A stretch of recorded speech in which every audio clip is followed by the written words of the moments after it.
اعوذ باللہ من الشیطان الرجیم بسم اللہ الرحمن الرحیم رب اشرح لی صدری ویسر لی امری واحلل عقدۃ من لسانی یفقہوا قولی۔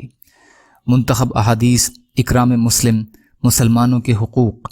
حضرت عبداللہ بن عبید بن عمیر رحمۃ اللہ علیہ فرماتے ہیں کہ حضرت جابر رضی اللہ تعالی عنہ نبی کریم صلی اللہ علیہ وسلم کے صحابہ کی ایک جماعت کے ساتھ میرے پاس تشریف لائے۔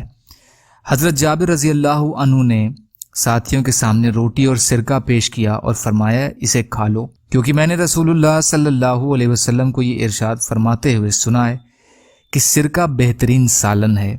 آدمی کے لیے ہلاکت ہے کہ اس کے کچھ بھائی اس کے پاس آئیں تو جو چیز گھر میں ہو اسے ان کے سامنے پیش کرنے کو وہ کم سمجھے، اور لوگوں کے لیے ہلاکت ہے کہ جو ان کے سامنے پیش کیا جائے وہ اسے حقیر اور کم سمجھیں۔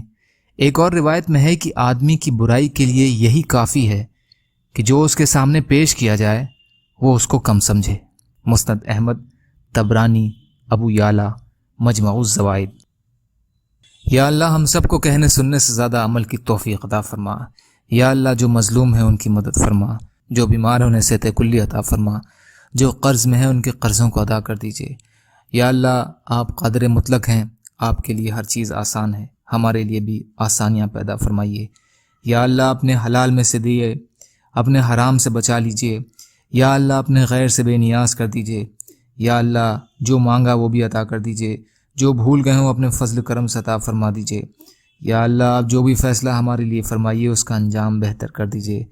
سبحان ربک رب العزت عما یصفون وسلام علی المرسلین والحمد للہ رب العالمین برحمتک یا ارحم الراحمین لا الہ الا اللہ محمد رسول اللہ۔ السلام علیکم۔